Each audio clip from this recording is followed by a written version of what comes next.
doing some more, not really first impressions, but some thoughts on Clive Christian house. Haven't really gotten too much into them in the past.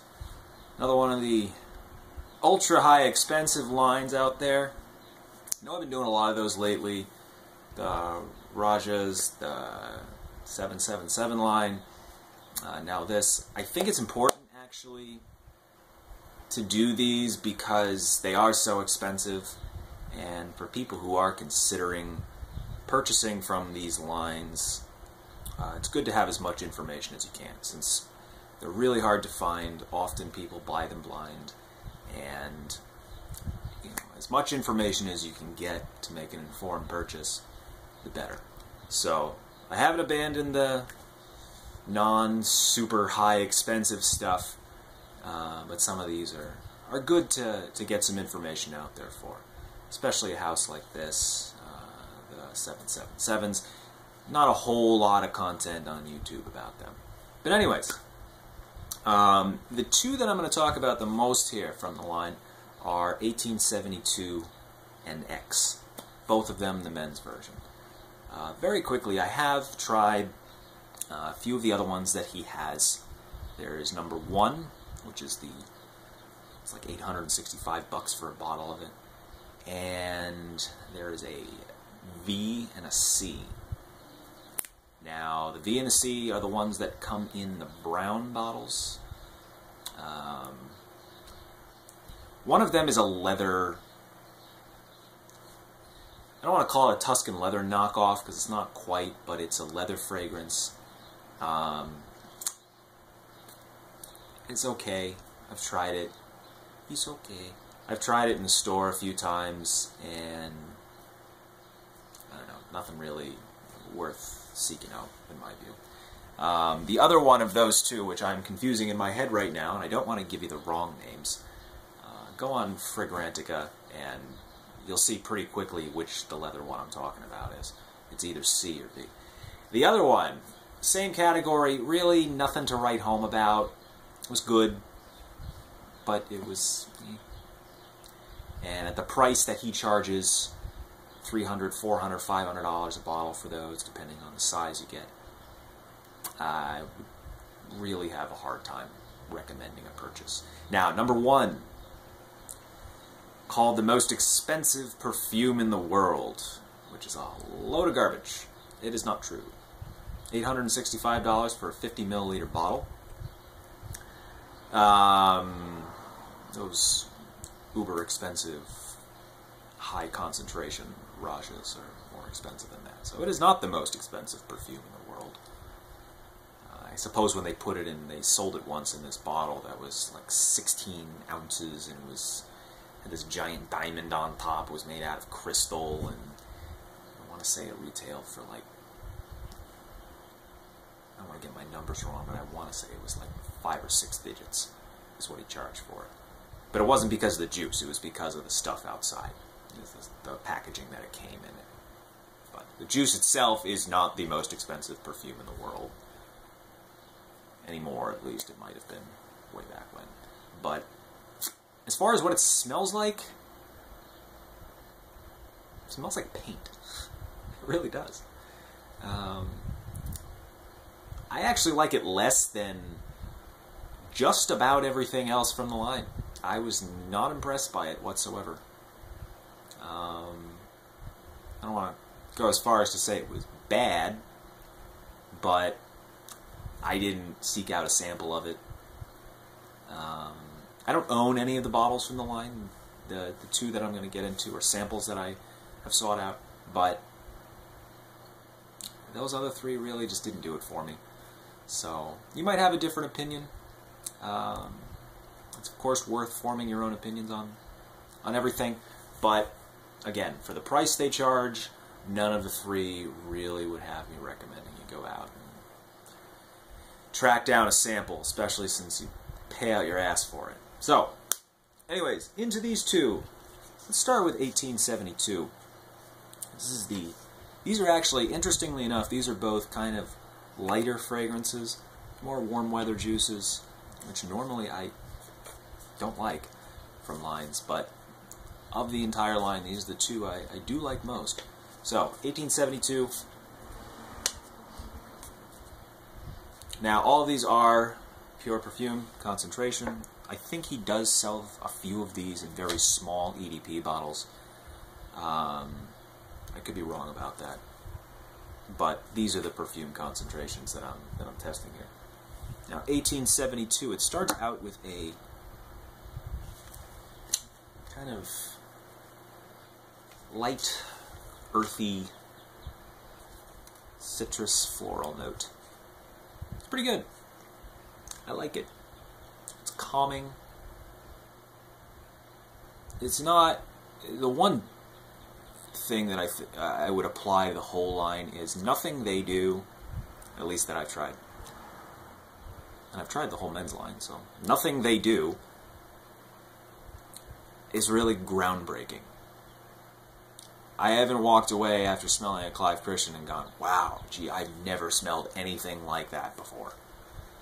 So, take that for what it's worth. If you're going into Clive Christian to find something that's, you know, really cutting edge, groundbreaking, you're probably not going to find it. So, with that said, this is a very... It's calming. It's very nice. It's not overly citrus, so you're not feeling like you're bathing in oranges or lemons or grapefruit. It's blended very well. You can tell the ingredients are very high quality. All of them are. I mean, to his credit, you know, he charges a lot of money, but you can tell he uses good stuff for sure. It's hard to pick out individual notes in here, and that's a sign of very well-blended juice. But I know that there are some notes of petitgrain in here, which is like a floral herb. There's a little bit of grapefruit. Smells like there might be some mint. I don't have notes in front of me, so I'm just kind of shooting at the breeze here. It's good. I think from the few times I've worn this, the longevity on it is quite good. Very good. Especially for something that would be considered a warm weather day scent. This will last you a good amount of time. This will easily get you through a full day, which is not something you can say for a lot of these warm weather juices. It's usually my biggest complaint about them, but that's not the case here. It's fairly linear, doesn't change a whole lot, it sticks to its same genre, same group of notes, but it's good. This is a good release. Expensive. I don't know that inevitably it comes back to the question of, is it worth the cost? I don't know. That's where it becomes a little bit more subjective with something like this. I would say probably not. Could you find something like this that costs less? Maybe.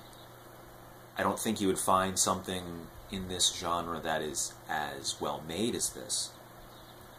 But you could certainly find something that, you know, smells similar, so to speak, that has a similar composition of notes. So that's where it gets a little bit dicey as far as, is it worth the money? For me, I probably wouldn't buy a full bottle of it. I might split it, but full bottle, probably not. It is good though. Don't take that as a sign that I'm trying to knock it. It's good juice. Let's move on and do X. This is one that comes in the black bottle. 1872 is in the green bottle. Dark Kelly green, which actually fits the scent very well. This one is in a jet black glass bottle, which actually doesn't fit the scent because this really isn't very black whatsoever, if you would consider the genre of black fragrances, which generally are much heavier, resinous, dark, ambery. This is none of that. This hits you with a real big whip of rhubarb. So if you don't like the scent of rhubarb, don't bother with this. That said, if you do, this is a good one to try out. Because it's not a note that's used very often, every now and then. It's not terribly popular, but this is quite prominent here, and it's good. It makes very good use of it. It doesn't come off as odd, really. I know some of the other rhubarb scents, the one that springs to mind is B-Men, the infamous red-headed stepchild of the Mugler line, was big on rhubarb, and it was weird. You don't get that feeling from this. In addition to that, you get a little bit of earthiness to it. Not really in a green way, but just sort of, I don't really know how to describe it. Some kind of light woody note, maybe some type of leafy, cypressy kind of note in there. Again, I don't have the notes in front of me, so I'm going on my nose completely. But it's good. This one would sway a little bit more towards the nighttime, a little bit. I could see this working well for a summer night or a fall day.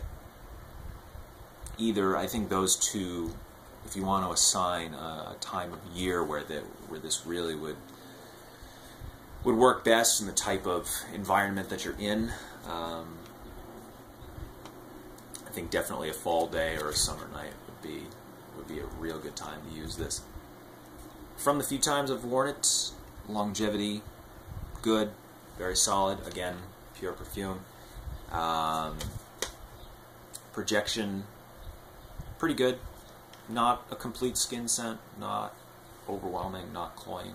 None of the Clive Christians that I've tried are really overwhelming, from what I could tell. 1872 certainly is not. Based on these two, I would expect that the performance of the others would be good, certainly not substandard. I think both of these are very good releases. I know the X is a little bit more expensive than the 1872. Again, is it worth the price? Probably not quite what they charge. That said, you would have a little bit more difficult of a time finding something like an X at a lower price, just because this composition is not terribly popular. It's been done. This, when you smell this, you're probably not gonna say, "My gosh, geez, this is way out there. This is really new." Not quite. But then again, it's not common. This is not basic woods, fruit, watery, this, that, the other thing. You guys know what house I'm talking about. You'd have a little bit harder of a time finding a less expensive version of X, which may be why it costs more. I don't know. So, is it worth the price? Not $355. I think that's what they charge for it. But there's a decently good reason why this would command a good amount of money. It's good juice, very well made, very well blended, and a good release. I think these two, both X and 1872, are good additions to your collection if you have the funds to buy it. If you have the funds to buy a decant of it, get in a split of it, they're good. So, that is that. He does have a new one coming out at some point, I read. It's called L. It's part of the Brown Bottle collection. I think it's the Imperial series, something like that. I forgot the name of it. It's called L. I forgot what the notes are. I don't even remember if they were listed. But I remember reading it and getting that same feeling of nothing new. And really that's kind of the underlying theme of this line that holds me back a little bit from really being very interested in it. They're very well made, well blended, well done editions of somewhat ordinary ingredients. Somewhat, not completely. But it'd be hard pressed to find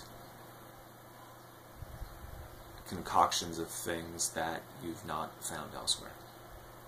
And to that end, I think there are some other lines out there that do have some very unique blends that don't cost as much.